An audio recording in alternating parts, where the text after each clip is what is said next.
इंकलाब सेना यानी गौरक्ष task force Uttar Pradesh के द्वारा प्रेस वार्ता की गई, जिसमें संगठन की नींव कार्यकारिणी की घोषणा और 6 दिसंबर को शौर्य दिवस के अवसर पर श्री कृष्ण जन्मभूमि मथुरा में यमुना जल से देहरी पूजन कार्यक्रम में शामिल होने की घोषणा एवं आगरा में गौशालाओं में हो रही गौवंश की मृत्यु, आगरा में वैध रूप से चल रही हजारों मीट शॉप को बंद कराने के लिए आंदोलन को लेकर रणनीति प्रेस वार्ता की। साथ ही धर्मेंद्र पथौलीवाला ने बताया कि अखिल भारत हिंदू महासभा की मथुरा की जिलाध्यक्ष छाया गौतम उपस्थित होना व कार्यकर्ताओं को पुलिस ने मथुरा में नजरबंद कर दिया है, जिससे वो प्रेस वार्ता में नहीं आ सके। साथ ही इंकलाब सेना यानी गौरक्ष टास्क फोर्स उत्तर प्रदेश के प्रदेश अध्यक्ष पंडित धर्मेंद्र पथौलीवाला, संरक्षक राहुल चौधरी, महामंत्री कृष्णपाल, जिला अध्यक्ष सुंदरदास एवं अन्य वरिष्ठ पदाधिकारी मौजूद रहेंगे।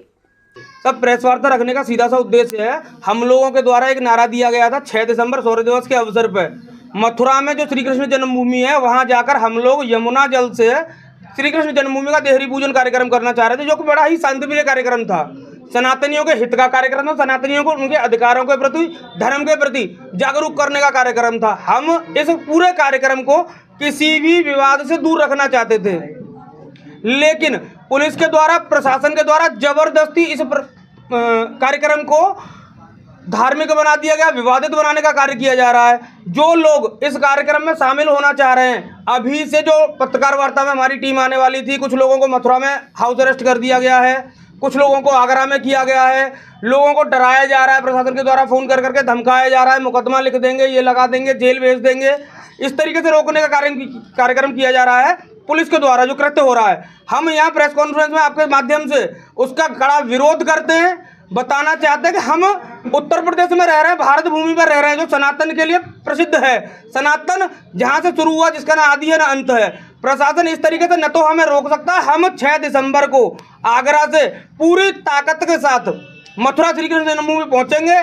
कितनी भी आप ताकत लगा लीजिए, कितना भी बल है आपका प्रयोग कर लीजिए, मुकदमे लिख सकते हैं आप, लिख लीजिए, हम नहीं रुकेंगे। जन्मभूमि पे जल देहरी पूजन कार्यक्रम होगा यमुना जल से 6 दिसंबर को। लेकिन वही एक पीड़ा हमारी और है, जितना ध्यान प्रशासन का, सरकार का, पुलिस का हम लोगों को मथुरा जाने से रोकने पर है, उसका 10% ध्यान भी अगर इन्होंने जो देसी शराब के, अंग्रेजी शराब के ठेके सरकारी उठाए जाते हैं, उनके बगल में 6-6, 7-7 दुकानों पर खुलेआम शराब पिलाई जा रही है, उनके लिए हम ज्ञापन लगातार दे रहे हैं, थोड़ा सा ध्यान उन पर दिया जाता। जो गौरक्षक हैं, रोज गौ तस्करों से भिड़ंत हो रही है, रोज ट्रक पकड़े जा रहे हैं, आपके क्षेत्र से ट्रक निकल रहे हैं, आपको सूचना देने पर भी आप गौ तस्करी नहीं रोक पा रहे हैं। जो घायल गौरक्षक है, उनके परिवार के लिए कौन सोच रहा है? आप वहां थोड़ा सा ध्यान दे लेते।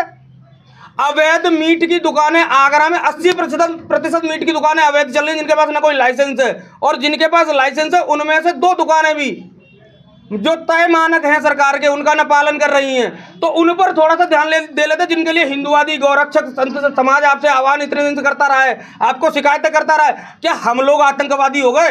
हिंदुस्तान में रहकर हम अपने आराध्य की जन्मभूमि पर जाकर जल नहीं चढ़ा सकते? क्या हमने ये बोला था कि जो जन्मभूमि पर शाही ईदगाह मस्जिद है वहां हम जल चढ़ाएंगे, जिससे कार्यक्रम विवादित हो जाता? आपको शांति भंग होने का खतरा कैसे रहा?